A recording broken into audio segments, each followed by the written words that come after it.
Hey everybody, Kenny here. This is probably going to be a pretty short video, but I wanted to get something out to you guys. So in this video, I'm going to show you how to make your own dying world bases for your army, just like this. First, I like to prime my bases. It's pretty standard, but this just gives something for the paint to stick to. Black out of an airbrush here. You don't have to use an airbrush. This is purely because it's so dang hot outside. You can use whatever black primer you want. I'm just using this because that's what I got. Now that our base is primed, we're going to start on the world part of our base. We're basically just going to be putting on some texture paint here. I'm using Sterling Battlemire from GW. You can use whatever you want as long as it creates kind of a bumpy, rocky texture that is easily dry brushed. I'm putting this only on half of the base because the other half, obviously, we have something in store for that. So kind of where I'm stopping, I'm creating a slope that goes down to the plastic of the base. This is just going to help blend the two textures together later on and make more of an interesting kind of scene. Our world part is now dry, so it's time to lay the foundation for our dying part. That means painting on some bright red paint. You can see here that I'm just using some Wild Rider Red from Games Workshop. I pretty much used just a bunch of GW paints in this video. I figure everybody kind of has these. You can use whatever you want though, it doesn't make any difference.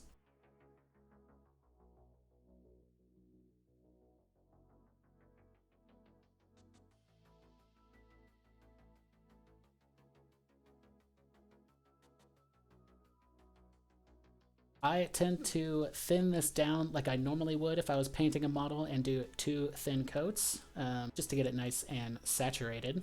I leave a little bit of black close to the world part just to kind of get more of a transition between the two, but you can go as close as you like. If you're feeling extra fancy, you could even do a little bit of wet blending. It's not that hard. All you do is get your paint right to where you want it to be, and then get a little bit of water on your brush. Clear off all the paint and drag your wet brush right across the paint. It's that easy. Kaboom!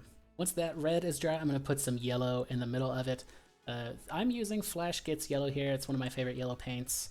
Again, I'm probably going to be doing 2 coats of this, but I'm making it kind of blotchy because that's going to give us some free blending between the 2 colors. You can see later I'm going to go back in and add a little bit more red just to break up the texture. Keep in mind that the black texture paint that we're going to put on top of this is going to cover most of this up, so you want to make sure that your textures and blends and the different colors of the lava are going to show through, and that means kind of hedging your bets. Okay, so all that paint is dry. Now we're going to go to our next texture paint. For this, I'm using Mordant Earth.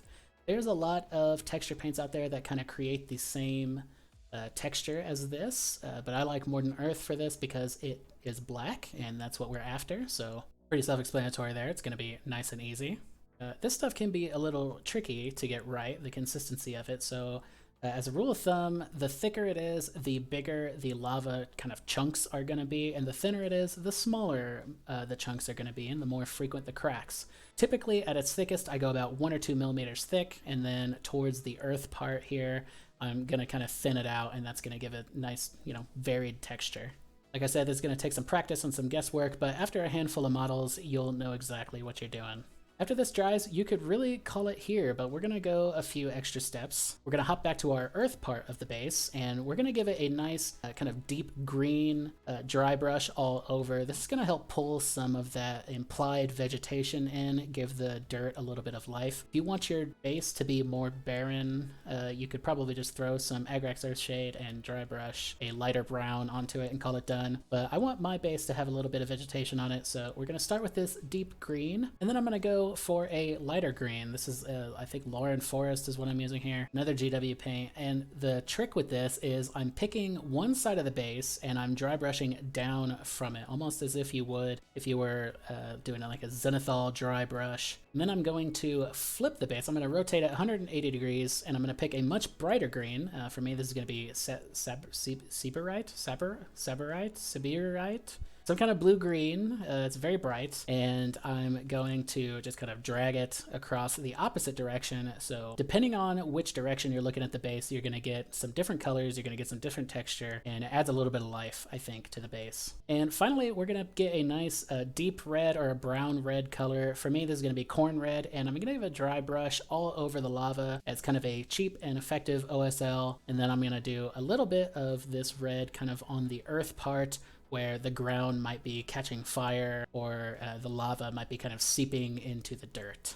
Now that the base is fully painted, you can add whatever tufts of grass that you want, or any extra embellishments if you have some skulls or something like that, rocks. Although, I mean, if you're going to do that kind of stuff, skulls or rocks, I'd probably put them maybe before you started doing this. Now you can attach your miniature, and you can do that in a number of ways. You could probably super glue it, but for me, I'm going to be drilling a small hole and pinning my model into this just so they have a nice firm hold on the base. And that's it for the Dying World bases, everybody. I hope you found this video somewhat useful. If you like this video and you want to see more like it, please let me know in the comments below. Don't forget to subscribe and share with your friends. That helps a lot. You can also follow me on Twitter at HeyGMKenny and on Twitch at Common Grounds Gaming, where I stream every Wednesday and Friday. We play all kinds of different video games, from King's Quest from like the 90s to some new stuff that's coming out today. And while we're doing it, we're talking about Warhammer, we're talking about RPGs, we're talking about miniature painting, all kinds of nerdy stuff happening over there.